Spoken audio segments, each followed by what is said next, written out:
இப்படி எப்படி வளவள கொலப்படான்னு சொல்லிட்டு நீங்க எழுதுறீங்க? ஒரு சிறு பிள்ளைத்தனமா ஒரு ஹைஸ்கூல் பையன் எழுதுறது மாதிரியான இந்த ஸ்டேட்மெண்ட் இது இருக்கு. ஒருவேளை இருந்துச்சுன்னா என்ன கெஞ்சுறீங்களா? கொஞ்சம் கூத்தாடுறீங்களா? மத்திய அரசுகிட்ட நீங்க பிச்சை கேட்டா அவங்க எப்படி அதிகாரத்தை பகிர்ந்து கொடுப்பாங்க உங்களுக்கு? கருணை அடிப்படையில ஏதோ சில சலுகைகளை தான் தருவாங்க. சில விஷயங்களை கொடுக்கலாம். ஆனா பகிர்வு நடக்காது. அதிகாரம் பகிரப்படாது. அதிகார பகிர்வு வேணும் அப்படின்னா அதுக்கு ஈக்குவலா நீங்களும் கெத்தா தில்லா நீங்க உங்களை பிரசன்ட் பண்ணணும். அந்த மாதிரியான லாங்குவேஜே இல்ல. இது ஒரு கோழையினுடைய மொழி. இல்ல ஒரு போராட்டத்தை நீங்க சப்போர்ட் பண்ணோன்னு இந்த போராட்டம் உங்களுடைய அபகரிச்சுக்க முடியுமா? Very utterly meaningless. It is nonsense இந்த ஸ்டேட்மெண்ட். இவங்க இப்படி போட்டு திமுகவை தேவையில்லாம குற்றம் சொல்றாங்க. திமுக யோக்கியம்னு நம்ம சொல்லலப்பா, அவங்க ஸ்டிக்கர் ஒட்டுறாங்க, அதெல்லாம் ஓகே. ஆனா இந்த போராட்டத்துல தாவேகா கூட ஆட்சியில பங்கெடுத்துக்கிட்டு இருக்கக்கூடிய எல்லா கட்சிகளுமே இந்த போராட்டத்துல பங்கெடுத்துக்கிட்டு இருக்கிறாங்க. இந்த போராட்டத்துக்கு சப்போர்ட் பண்றாங்க. கம்யூனிட்டி தான் இப்ப நம்ம பேசுனதெல்லாம் சேர வாரி இறைச்சது அப்படின்னு தான் அர்த்தமாக்கும். இப்ப நம்ம பேசுறதுன்னு சேர வாரி இறைக்கிறதுன்றது, ஐயா நீங்க சேத்துக்குள்ளதான் நிக்கிறீங்க. அரச ஒடுக்குமுறை, அரசு பயங்கரவாதம் அப்படின்ற வார்த்தையை கூட நம்ம பயன்படுத்தலாம். ஏன்னா டெல்லியில நடக்கிறது அப்படி இருக்கு. அந்த பயங்கரவாதத்தினுடைய ஒரு அம்சம், மற்றொரு அம்சம் அல்லது இன்னொரு பரிமாணம் தமிழ்நாட்டிலேயும் இன்னைக்கு நடந்துகிட்டு இருக்கு கண்ணு முன்னாடி. அதே விஷயத்துல டிரான்ஸ்பரன்சி பேசிக்கிட்டு இருக்கக்கூடிய அந்த தாவேகா இதுல எந்த டிரான்ஸ்பரன்சியுமே இல்லாம திரும்பவும் போய் சம்பந்தமே இல்லாத ஒரு கட்சியை அக்யூஸ் பண்றது மாதிரி தான் ஃபுல் ஸ்டேட்மெண்ட்டுமே இருக்குப்பா. It is very disappointing. ஆக்சுவலா இப்ப ஸ்டிக்கர் ஒட்டிக்கிட்டு இருக்கிறது காங்கிரஸ் டெல்லியில. அதை ஒரு விமர்சனம் பண்ணணுமா? அதை பண்ணல. ஆனா அதை கண்டிக்கிறார் தாவேகா. அப்படியே முழுசா சரண்டர் ஆகுறாங்க, மத்திய அரசு கிட்ட சரண்டர் ஆகுறாங்க. அதுதான் இந்த ரெண்டு ஸ்டேட்மெண்ட்லயும் வெளிப்படக்கூடியது. ஐஏஎம்ஸ் பற்றியோ, அதுல இருக்கக்கூடிய நுழைவுத் தேர்வு பற்றியோ, ஐஐடிஸ்ல இருக்கக்கூடிய நுழைவுத் தேர்வுகளை பற்றியோ ஏன் பேச மாட்டேன்றாங்க? ஏழை எளிய ஜாதியாக கீழ் மட்டங்களில் இருந்து, கீழ் அடுக்குகளில் இருந்து வரக்கூடிய திறமையான புத்திசாலியான மாணவர்கள், இளைஞர்கள், அவங்களுக்கு இழைக்கக்கூடிய அநீதி இது. அரசு திட்டமிட்ட இந்த இதெல்லாம் செஞ்சுக்கிட்டு இருக்கிறாங்க. அதை பத்தி யாருமே பேச மாட்டேன்றாங்க.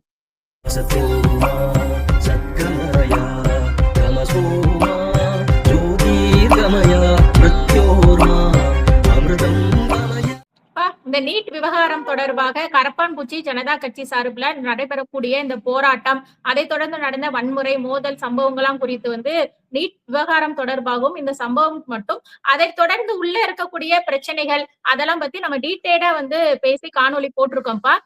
இதை தொடர்ந்து இன்று அதாவது தாவேகா அரசுடைய நிலைப்பாடு என்ன அப்படிங்கிறது குறித்து நம்ம பேசுறோம்ப்பா. தொடர்ந்து தாவேகா இது தொடர்பா மௌனம் காத்துட்டு வருது அப்படிங்கிற ஒரு குற்றச்சாட்டும் இருந்துச்சு.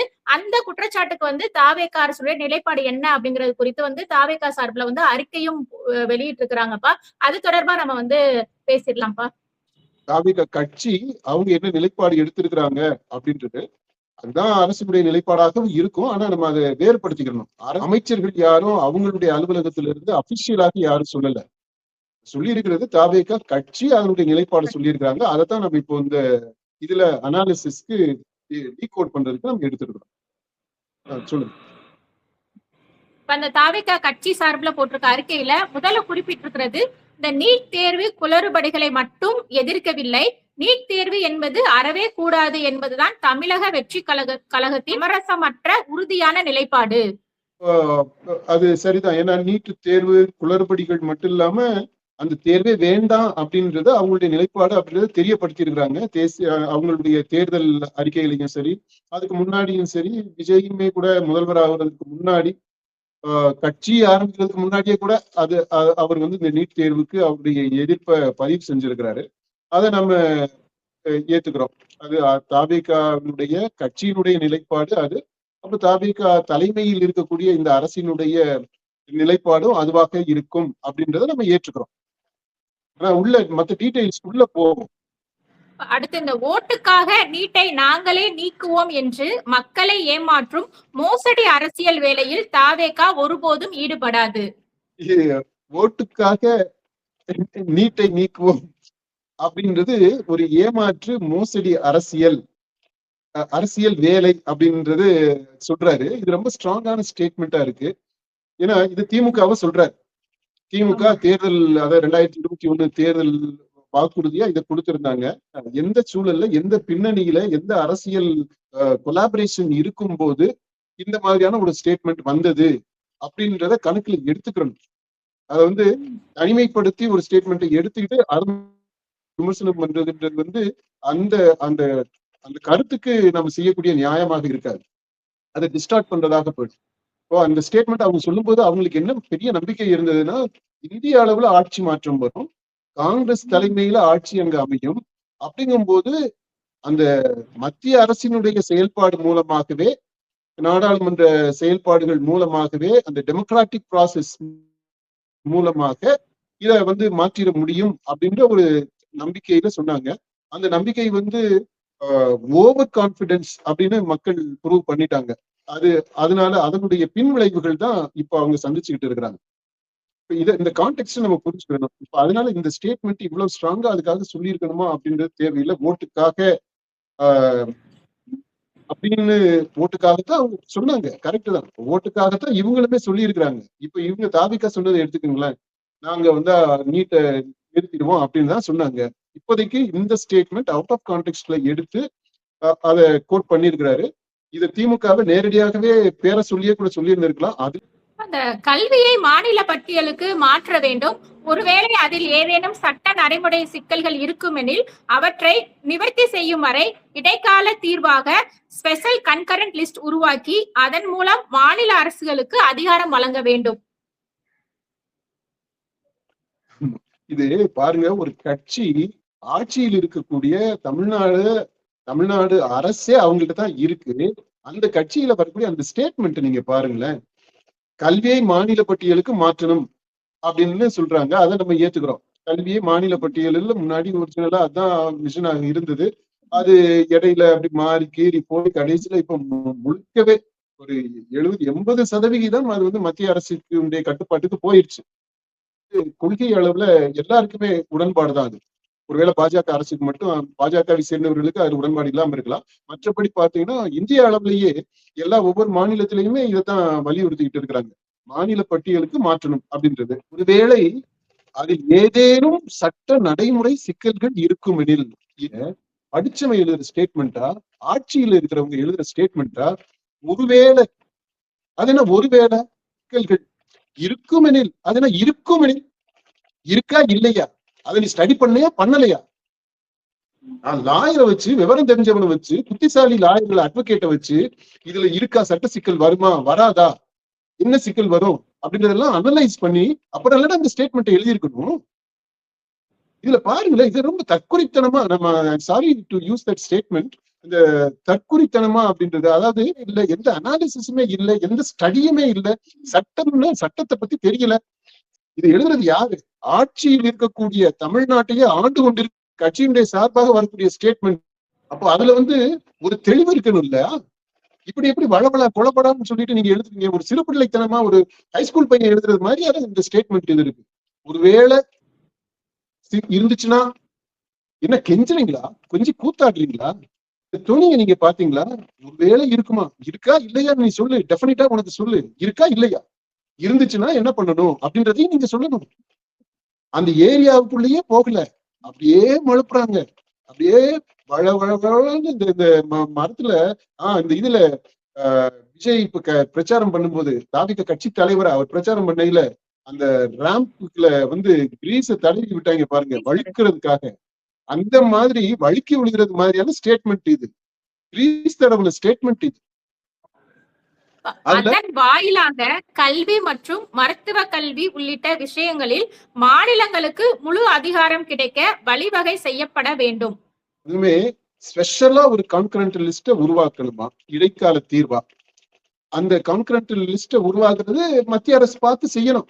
அவங்களாம் நீங்க பார்த்து செய்யுங்க, ஒரு கான்கரண்ட் லிஸ்ட உருவாக்குங்க, அதன் மூலம் மாநில அரசுகளுக்கு அதிகாரம் வழங்கணும். அதுவும் நீங்களே பார்த்து செய்யுங்க, அது நீங்க பார்த்து கொடுங்கவையா அப்படின்றாரு. அப்புறம் அதன் வழியாக, அதன் வாயிலாக கல்வி மற்றும் மருத்துவ கல்வி உள்ளிட்ட விஷயங்களில் முழு அதிகாரம் மாநிலங்களுக்கு கிடைக்க வழிவகை செய்யப்பட வேண்டும். இது எல்லாமே நீங்க பாருங்களேன், இந்த பொறுப்பு முழுக்க அப்படியே தூக்கி மத்திய அரசுல போய் விட்டுறாங்க. இவங்க அதுக்கு என்ன பண்ண போறாங்க? அப்படின்றத பற்றி சொல்லல. மாநிலங்களுக்கு முழு அதிகாரம் கிடைக்கிறதுக்கு மத்திய அரசு அவங்களா விரும்பி வந்து வழிவகை செஞ்சிருவாங்களா? இருக்கக்கூடிய அந்த அதிகாரத்தை விட்டு கொடுக்கறதுக்கு முன் வருமா? அது எந்த கட்சி ஆட்சியில இருந்தாலும் சரி. பாஜக இப்ப இருக்கு, காங்கிரஸ் இருக்கும்போது விட்டு கொடுத்துருமா? இதுக்கு முன்னாடி காங்கிரஸ் விட்டு கொடுத்திருக்குதா? மாநிலங்களுக்கு அதுவும் பாருங்களேன், முழு அதிகாரமா, முழு அதிகாரம் எங்கிட்ட எந்த அரசு மத்திய அரசு கொடுக்கும்? எந்த கட்சி ஆட்சியில இருந்தாலும் இன்னைக்கு இவங்க கூட கூட்டணியில இருக்கிற காங்கிரஸ் மாநிலத்துல, இதே காங்கிரஸ் ஆட்சிக்கு வந்தாலும் இந்த முதல்வர் விஜயோட நெருங்கிய நடிகராக இருக்கக்கூடிய ராகுல் காந்தி இருக்கிறார் இல்லையா, பிரைம் மினிஸ்டரா வந்தாலும் முழு அதிகாரத்தை மாநிலங்களுக்கு எந்த மாநிலத்துக்குமே கொடுக்க மாட்டாங்க. அது உறுதியாக இருக்கலாம். அது எப்ப நடக்கும் அப்படின்னா, இந்த அதிகாரத்தை நீங்க போராடித்தான் பெறணும். அந்த போராட்ட லாங்குவேஜ் இங்க வரல. இந்த உரிமையை நாங்க வந்து பெறணும், எங்களுக்கு நாங்க பெறுவோம், நாங்க பெறதுக்கு இதெல்லாம் நாங்க செய்வோம், இதெல்லாம் நீங்க செய்யணும் அப்படின்னு எந்த இதுவுமே கிடையாது. அரசுட்டு நீங்க பிச்சை கேட்டா அவங்க எப்படி அதிகாரத்தை பகிர்ந்து கொடுப்பாங்க? உங்களுக்கு கருணை அடிப்படையில ஏதோ சில சலுகைகளை தான் தருவாங்க, சில விஷயங்களை கொடுக்கலாம். ஆனா பகிர்வு நடக்காது, அதிகாரம் பகிரப்படாது. அதிகார பகிர்வு வேணும் அப்படின்னா அதுக்கு ஈக்குவலா நீங்களும் கெத்தா தில்லா நீங்க வந்து உங்களை பிரசன்ட் பண்ணணும். அந்த மாதிரியான லாங்குவேஜே இல்ல. இது வந்து ஒரு கோழையினுடைய மொழி. இத வந்து வெற்றி தலைவர் ஏற்கனவே வலியுறுத்தி இருக்கிறார். அந்த இடைக்கால தீர்வு இதுதான் நம்முடைய நோக்கம், இதை நோக்கியதான் நம்மளுடைய பார்வை அப்படிங்கறத சொல்றாங்கப்பா. அடுத்து இதுதான் நம் வெற்றி தலைவர் அவர்கள் ஏற்கனவே வந்து இந்த விஷயத்துல வலியுறுத்தி இருக்கிறாரு அப்படிங்கறதையும் இவங்க குறிப்பிட்டிருக்காங்களப்பா. அதான் சொல்றேன். இப்ப வெற்றி தலைவர் என்னத்தை வலியுறுத்தி சொல்லி இருக்கிறாரு?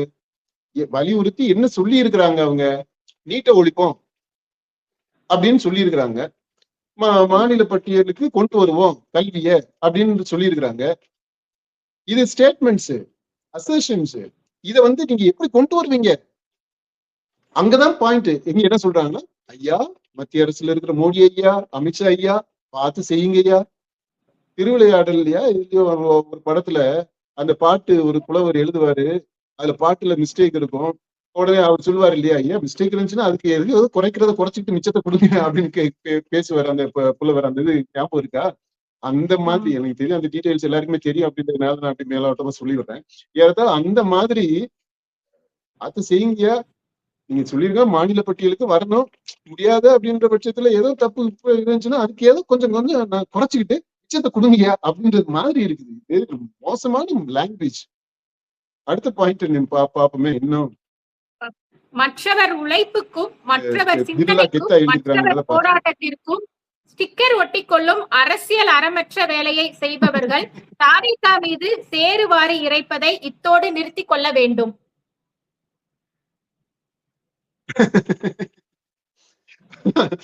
இது பாருங்களேன், அதாவது நம்ம இதற்கு அதாவது ஒரு அரசியல் நிலைப்பாடு எடுத்துட்டு நம்ம பேசல, நம்ம அறிவார்ந்த விதத்துலதான் இந்த ஸ்டேட்மெண்ட்டை வந்து அனலைஸ் பண்ணிக்கிட்டு இருக்கிறோம். இது என்ன துணி இதுல மேலோங்கி இருக்கு, என்ன ஆட்டிடியூட் இதுல வெளிப்படுது அப்படின்றதான் சொல்றோம். நான் கொஞ்சம் ஒரு கலோக்கியல் லாங்குவேஜ்ல இதை சொல்றேன். இதை ஸ்காலர்லி லாங்குவேஜ்ல சொன்னாலுமே இந்த பாயிண்ட் தான் நம்ம சொல்ல போறோம்.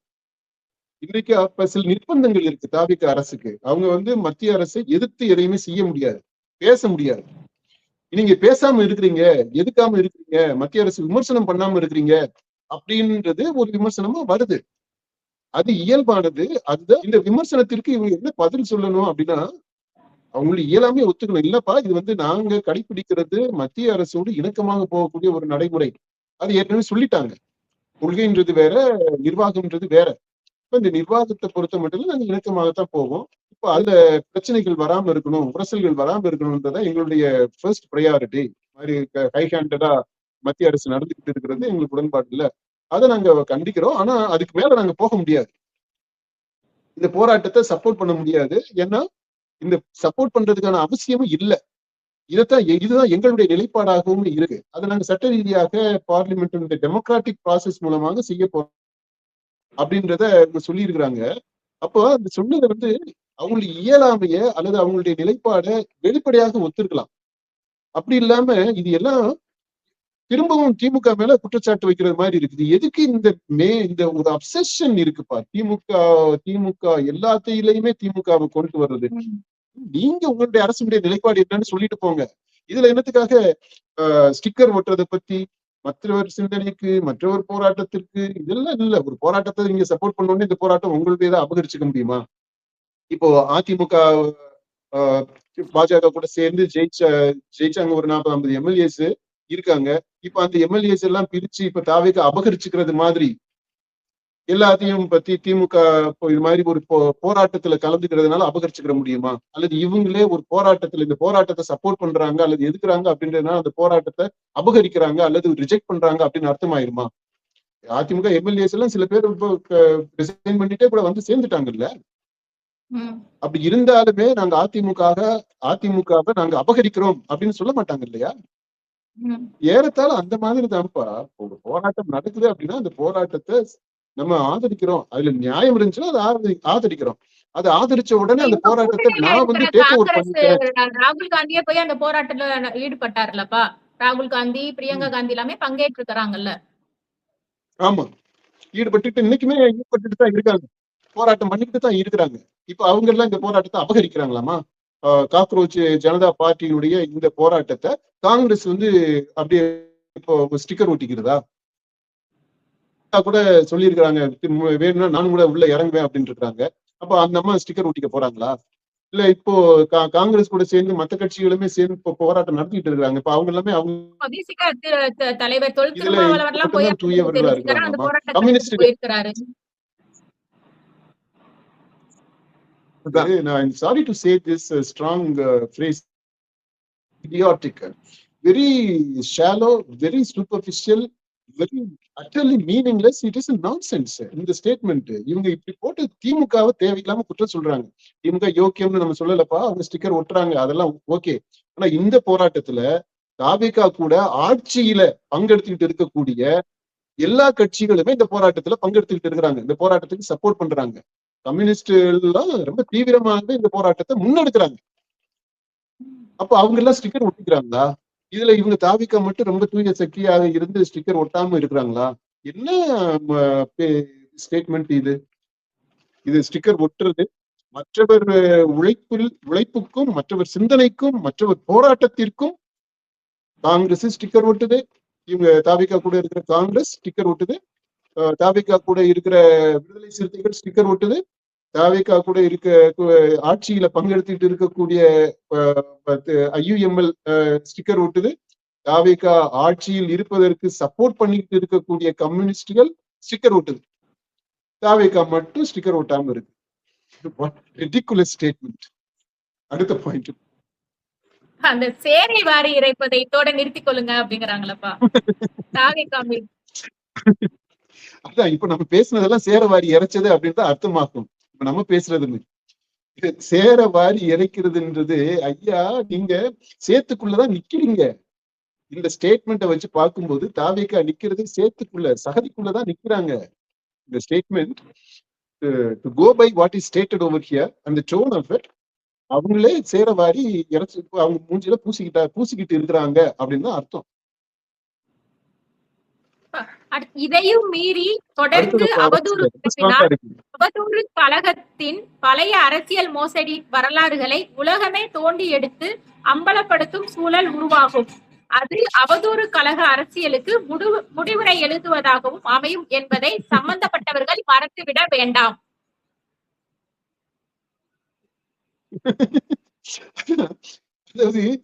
Why this such a strongly worded statement எனக்கு புரியவே இல்லை. இதுல நீங்க உங்க என்ன நிலைப்பாடு அப்படின்றது சொல்லுங்க. தாவேகாவுடைய நிலைப்பாடு என்ன? அல்லது தாவேகா அமைக்க விரும்பும் அந்த கூட்டணி அரைக்குறைமா அமைஞ்சுக்கிட்டு இருக்கு, அமைய முடியாம இருக்கு, இழுபறியில இருக்கு. ஒருவேளை அந்த கூட்டணி கட்சிகள் சார்பாக நீங்க சொல்றீங்கன்னா அந்த நிலைப்பாடு என்ன அப்படின்றத தானே சொல்லணும். இதுல யாருமே விமர்சனம் பண்ணிடக்கூடாது. யாருமே இதுல இருக்கக்கூடிய அதாவது குறை நிறைகளை சுட்டி காட்டிட அப்படின்னா இவங்க வந்து பழைய அரசியல் மோசடி வரலாறுகளை தோண்டி எடுத்து எதுக்குங்க நீங்க சிரமப்படுறீங்க? அவ்வளவு பழைய அரசியல் வரலாறு மோசடி வரலாறு தோண்டி எடுக்கிற மோசடி வரலாறு எல்லாருக்குமே தெரியுமே. நீங்க தேர்தல் பிரச்சாரத்துலதான் எல்லாத்தையுமே சொன்னீங்களே. இன்னைக்குமே தொடர்ந்து அதை சொல்லிக்கிட்டு தானப்பா இருக்கிறாங்க. இனி புதுசா தோண்டி எடுக்கிறது என்ன இருக்கு? தலைமைச் செயலகத்துல போயிட்டு அந்த அக்கௌண்ட் செக்ஷன்ல போயிட்டு ரேண்டம் கண்ணை மூடிக்கிட்டு நீங்க ஏதாவது ஒரு பில்லை எடுங்க, அந்த பில்லுல வந்து ஏதாவது ஒரு மோசடி நடந்திருக்கும், ஒரு பொய் இது இருந்திருக்கும். அந்த கணக்கு வழக்குல ஒரு ஒரு அதாவது ஒரு கமிஷன் சம்பந்தப்பட்டது ஒண்ணு இருக்கும், இல்ல லஞ்சம் சம்பந்தப்பட்டது ஒண்ணு இருக்கும், ஊழல் சம்பந்தப்பட்டது ஒண்ணு இருக்கும், ஏதாவது ஒண்ணு அதுல அதுல வந்து ஒரு பெரிய மிஸ்டேக் ஒண்ணு இருக்கும், தண்டனைக்குரிய ஒரு குற்றம் இருக்கும், அது கண்டுபிடிக்க முடியும். Just like that any receipt any bill இதுல போய் தோண்டி எடுக்கிறதுக்கு என்ன இருக்கு? மிரட்டலான வார்த்தைகள், உருட்டல், மிரட்டல், இந்த மாதிரி எல்லாம் செய்து இது வந்து எப்படின்னா, அப்போ இது அவர் கட்சியை பற்றி சொல்றாரு, அவதூறு கழக அரசியல் அப்படின்ட்டு. ஆனா அவ்வளவு ஆரம்பிச்சு அப்பதான் அதிமுகன்னு சொல்ல வர்றாங்களா? அவதூறு கழக அரசியல் அப்படின்றது அதிமுக அரசியலா, அல்லது அவதூறு பரப்பும் திமுக கழக அரசியலா? ஏதோ அது ரெண்டு கட்சிகளுக்குள்ளதான் இருக்கணும், வேற இல்ல. இது இது அனுபவனுடைய அந்த பேச்சு ஸ்டைல் இருக்கிறதுனால திமுகவை தான் அவரு சொல்லுவார். அதிமுக ஏன்னா அவங்க கட்சி ஆயிடுச்சு, அதனால திமுகவை இப்படி சொல்றாரு. இப்போ இது இந்த கட்சியை மிரட்டுவது போல சொல்றது, நம்மள மாதிரியே ஒரு நடுநிலையில இருந்து ஒரு அக்கறையோட, சமூக அக்கறையோட, ஆட்சி மீது ஒரு அக்கறையோட, நல்ல ஆட்சி நடக்கணும், மக்களுக்கான ஆட்சியாக இது இருக்கணும் அப்படின்ற ஒரு உளமார்ந்த உள்ளார்ந்த ஒரு எண்ணத்தோட, நல்லெண்ணத்தோட நம்ம செய்யறோம் பாத்தீங்களா? கட்சி சார்பு இல்லாம நம்ம செய்யறோம் பாத்தீங்களா? இதெல்லாம் வாசிக்கும் போது நமக்கே ஒரு பயமா இருக்கு. என்னடா நம்ம அதிகமா பேசுறோமோ, இது இது இது வந்து பிரச்சனைக்குரியதாக எடுத்துக்கிடுவாங்களா அப்படின்றதே நம்ம யோசிக்க வேண்டியது. இவ்வளவு தூரம் யோசிக்க வைக்குது அப்படின்னா, அதாவது எந்த கட்சியினுடைய சார்பும் இல்லாம முழுக்க முழுக்க மக்களுடைய சார்பாக நின்று, முழுக்க முழுக்க இந்த ஆட்சி நல்லாட்சியாக இருக்கணும் அப்படின்ட்டு ஆட்சியினுடைய சார்பாக நின்று, கட்சியில ஆட்சியில் இருக்கக்கூடிய கட்சி கிடையாது, ஆட்சி, இந்த நிர்வாகம் அதனுடைய சார்பாக நின்று, இந்த மக்களுக்கான ஆட்சி, மக்கள் ஆட்சி நடக்கணும், அதிகாரம் மக்களுக்கு கொடுத்த அதிகாரம், அதனால இந்த மக்களுக்கு பணி செய்ய வேண்டிய அந்த கடமை இருக்குது அப்படின்ற அதை வலியுறுத்தக்கூடிய விதத்துல நம்ம செய்யறோம் பாத்தீங்களா? நமக்கே இந்த மாதிரியான ஒரு பயத்தையும், தடுமாற்றத்தையும், குழப்பத்தையும், பின்வாங்கலையும் கொடுக்கக்கூடிய விதத்துலன்றது ஜனநாயகத்திற்கு நல்லது இல்லை அப்படின்னு தான் நான் நினைக்கிறேன். டெல்லியில நடக்கக்கூடிய இளைஞர்கள், மாணவர்களுடைய போராட்டம், அந்த போராட்டத்தை முன்னெடுக்கிறது காக்ரோச் ஜனதா பார்ட்டி என்ற அந்த கட்சி. இந்த முன்னெடுப்பு அதுக்கு மத்திய அரசு எப்படி அவங்களை டீல் பண்ணாங்க அப்படின்றது, அங்கு நடந்த அந்த அரச ஒடுக்குமுறை, அரசு பயங்கரவாதம் அப்படின்ற வார்த்தையை கூட நம்ம பயன்படுத்தலாம். ஏன்னா டெல்லியில நடக்கிறது அப்படி இருக்கு. அந்த பயங்கரவாதத்தினுடைய ஒரு அம்சம், மற்றொரு அம்சம் அல்லது இன்னொரு பரிமாணம் தமிழ்நாட்டிலையும் இன்னைக்கு நடந்துகிட்டு இருக்கு கண்ணு முன்னாடி அதே விஷயத்துல. இந்த எல்லாத்தையும் பார்த்து இதை ஒட்டி தாவேக அரசினுடைய நிலைப்பாடு என்ன, அல்லது தாவேக கட்சியினுடைய நிலைப்பாடு என்ன, வெளிப்படையாக டிரான்ஸ்பரன்சின்னு பேசிட்டு இருக்கக்கூடிய அந்த தாவேக இதுல எந்த டிரான்ஸ்பரன்சியுமே இல்லாம திரும்பவும் போய் சம்பந்தமே இல்லாத ஒரு கட்சியை அக்யூஸ் பண்றது மாதிரி தான் ஃபுல் ஸ்டேட்மெண்ட்டுமே இருக்குப்பா. It is very disappointing. அப்போ டெல்லியில நடந்த இந்த வன்முறை சம்பவத்துக்கு வந்து தாவேகா சார்புல, கட்சி சார்புல வந்துட்டு ஒரு கண்டனம், அது வந்து ஜனநாயகம் நசுக்கப்படுவது வன்மையாக கண்டிக்கத்தக்கது அப்படிங்கிறத அவங்க சொல்லியிருக்கிறாங்கப்பா. ஆனா இதே போல இப்ப சென்னையில இதே காக்ரோச் ஜனதா பார்ட்டி அந்த மாணவர்கள், அந்த இளைஞர்கள் முன்னெடுக்கக்கூடிய பிரச்சனையை காவலர்களை வைத்து, வன்முறையா இல்ல ஆனாலும் இந்த காவலர்களை வைத்து அவங்களை இழுத்து சென்று கைது செய்யப்படக்கூடிய சம்பவம் வந்து இன்னைக்கு நடந்துட்டு தானே இருக்கு இந்த தாவேகா ஆட்சியில. இப்போ பாருங்க, நீங்க வந்து மாணவர்களுடைய போராட்டம் தமிழ்நாட்டுல பல இடங்கள்ல நடந்துகிட்டு இருக்கு. மாணவர்கள், இளைஞர்கள் போராட்டம் அந்த அந்த கட்சியினுடைய சார்பாகவும் அல்லது கட்சிக்கு ஆதரவாக மற்ற அமைப்புகளும் சேர்ந்து நடத்தக்கூடியது. எல்லா இடத்துலயுமே இந்த போலீஸ் வந்து, தமிழ்நாடு காவல்துறை மாணவர்களை அந்த போராட்டத்தை கட்டுப்படுத்தக்கூடியதாகத்தான் இருக்கு. அந்த போராட்டத்தை மிரட்டி அதை வந்து சிதைக்கக்கூடியதாக, கலைச்சு விடக்கூடியதாக அப்படித்தான் இருக்கு, அல்லது கைது பண்ணக்கூடியதாக இருக்கு. இப்போ பெண்கள், அவங்க அந்த பெண் அமைப்புகள், சில அமைப்புகள் சேர்ந்து இன்றைக்கு சென்னையில இந்த கவர்னர் மாளிகை முன்னாடி ஒரு போராட்டம் நடத்தி இருக்கிறாங்க. அதாவது பெண்கள் அவங்களுக்கு இடஒதுக்கீடு சம்பந்தமான அந்த மசோதா நாடாளுமன்ற இந்த கூட்டத்தொடர்ல அது தனியாக அதை நீங்க டீல் பண்ணணும், மத்த பில்ஸோட சேர்க்காம அப்படின்னு சொல்லிட்டு அதை வலியுறுத்துறதுக்காக போராட்டம் நடக்குது.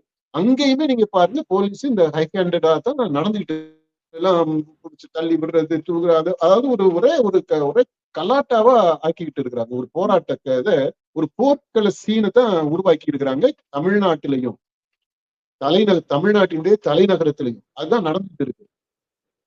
அதான் அதனாலதான் அரசு அப்படின்னு வரும்போது இந்த அரசு பயங்கரவாதம் பல விதங்கள்ல வெளிப்படும், பல நிலைகள்ல வெளிப்படும், பல தரத்துல வெளிப்படும். அங்க டெல்லியில வெளிப்படக்கூடிய அந்த அரசு பயங்கரவாதம் அது ஒரு முகம், சென்னையில வெளிப்படக்கூடிய அரசு பயங்கரவாதம் இன்னொரு முகம். ஆனா அந்த அரசு பயங்கரவாதம் அப்படின்றதுதான் இந்த அரசு கையில இருக்கக்கூடியது. அரசு கையில அதிகாரம் குவியும் போது அதுதான் நடக்கும்.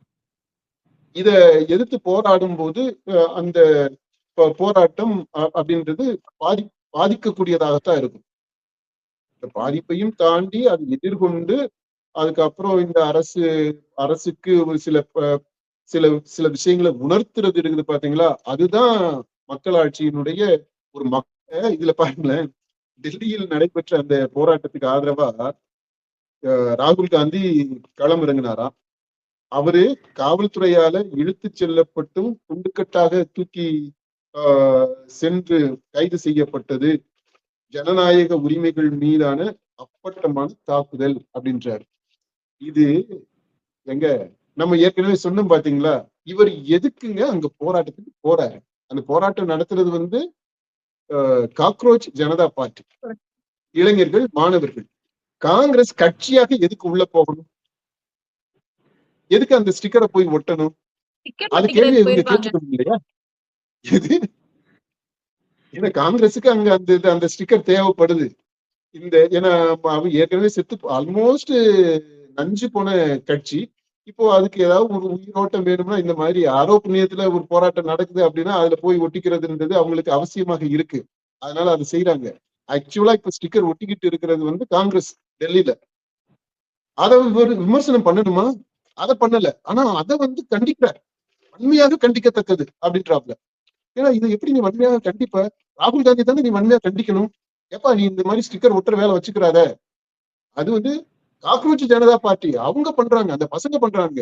அவன் தலைவரா வரட்டும், அவன் பிரைம் மினிஸ்டரா வரணும்னா வரட்டும், அவனுக்கு மக்கள் சப்போர்ட் இருந்துச்சுன்னா வரட்டும் அப்படின்னு இவங்க சொல்லணும். அதெல்லாம் அதுலயே பாருங்க, அந்த நேர்மை இல்லை.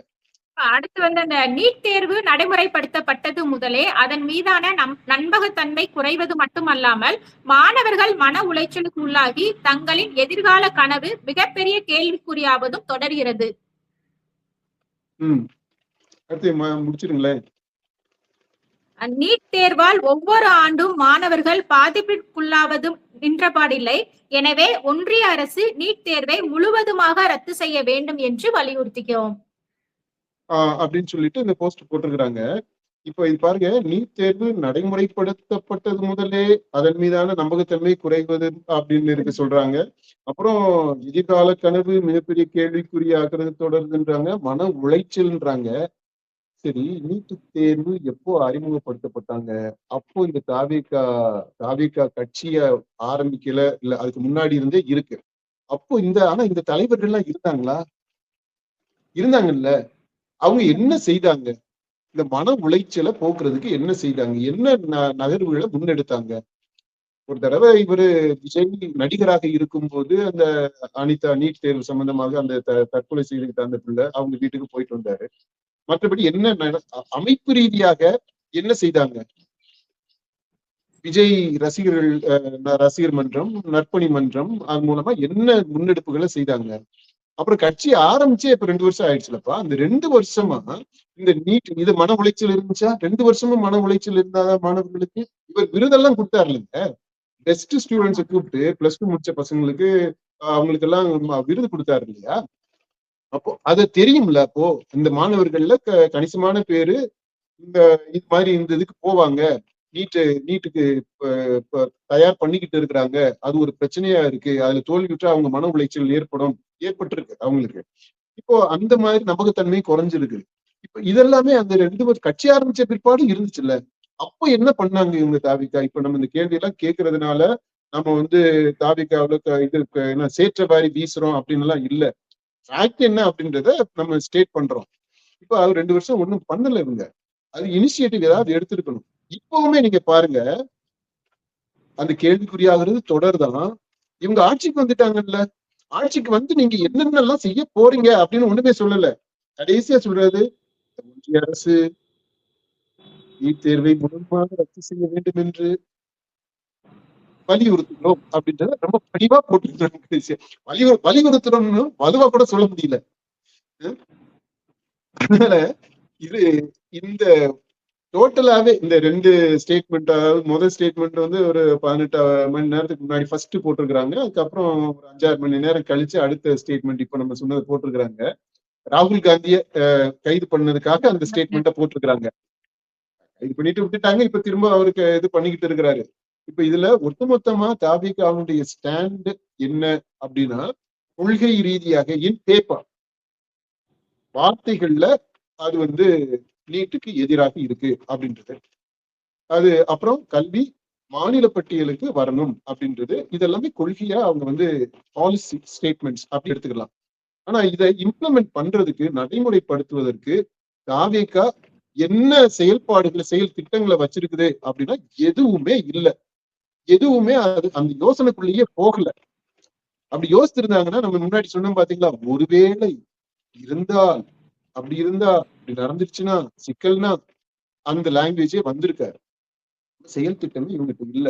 முழுக்க முழுக்க டோட்டலா தாவேகா அப்படியே முழுசா சரண்டர் ஆகுறாங்க. மத்திய அரசு கிட்ட சரண்டர் ஆகுறாங்க. அதுதான் இந்த 2 ஸ்டேட்மெண்ட்லயும் வெளிப்படக்கூடியது.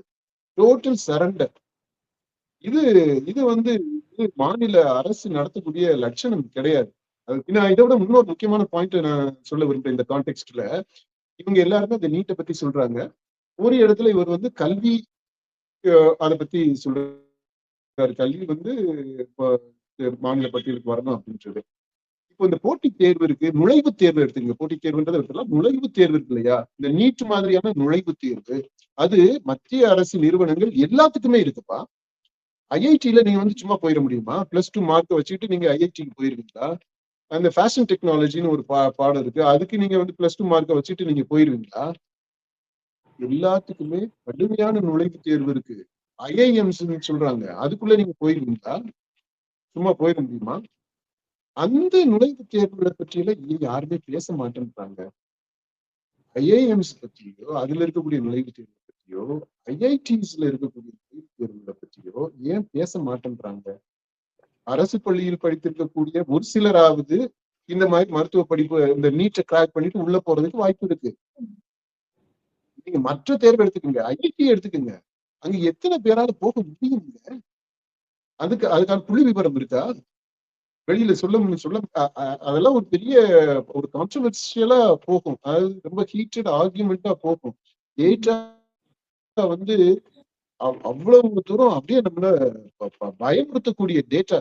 இப்படியாடா ஒரு உலகம் இருக்குது, இப்படியா ஒரு கல்வி திட்டம் இருக்கு, இது இது யாருக்கான கல்வி? இது ஏன் இந்த கல்வி திட்டத்துக்குள்ள நம்மள மாதிரியான ஏழைப்பாள வீட்டு பிள்ளைங்க உள்ள போகவே முடியல? அப்படி ஒரு படிப்பு இருக்குதுன்றதே முக்காவாசி பேருக்கு நம்ம பசங்களுக்கு தெரியவே இல்லை.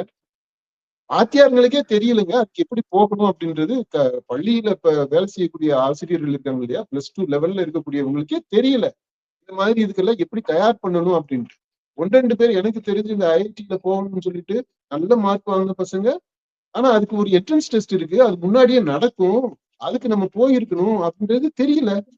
வருஷம் காத்து கடந்து அடுத்த வருஷத்துக்கு இது பண்ற மாதிரி இருக்கு. வக்கீல் படிப்புங்க, சாதாரண படிப்பு. இன்னைக்கு பாத்தீங்கன்னா ஒரு கோர்ட்லயும் அந்த கோட்டை போட்டுக்கிட்டு யாராவது நமக்கு இந்த இதுக்கு பெயில் எடுக்கிறதுக்கு அல்லது இதுக்கு கேஸ் வருமா அப்படின்ட்டு தடுமாறிட்டு கிடக்குறாங்க அவ்வளவு வக்கீல்கள். அந்த வக்கீல் படிப்புக்கே நீங்க போகணும்னா என்ட்ரன்ஸ் டெஸ்ட் தான் எழுதணும். எழுதி கிளியர் பண்ணி தான் நீங்க போக வேண்டியது இருக்கு. எதுக்குப்பா? ஆர்ட்ஸ் அண்ட் சயின்ஸ் காலேஜஸ்லயுமே அதுலயுமே சில பாடங்களுக்கு என்ட்ரன்ஸ் இருக்கு. இந்த நுழைவு தேர்வு வச்சுதான் எடுக்கிறாங்க. அது சட்ட ரீதியாக பண்றாங்களா இல்ல வேற மாதிரி பண்றாங்களா என்னன்னு தெரியல. ஆனா அது மாதிரியான இதெல்லாமே என்ட்ரன்ஸ் இருக்கு. அப்ப இந்த என்ட்ரன்ஸ் டெஸ்ட் எல்லாம் இருக்கு இல்லையா, இத பத்தி யாருமே ஏன் பேச மாட்டேன்றாங்க? அங்கேயுமே நீங்க பாருங்க, அதாவது நீட்டுக்கு நீங்க என்னென்ன குறைகள் எல்லாம் சொல்றீங்களோ, என்னென்ன விமர்சனங்களை நீங்க முன்வைக்கிறீங்களோ, அந்த விமர்சனங்களோட இன்னும் அதிகமாக இன்னும் வேகமாக, இன்னும் ஆக்ரோஷத்தோட அந்த விமர்சனங்களை முன்வைக்க முடியும். இதை பத்தி யாரும் பேசல. இதெல்லாமே நம்ம மக்கள் கவனத்திற்கு கொண்டு போகணும்னு நினைக்கிறேன்.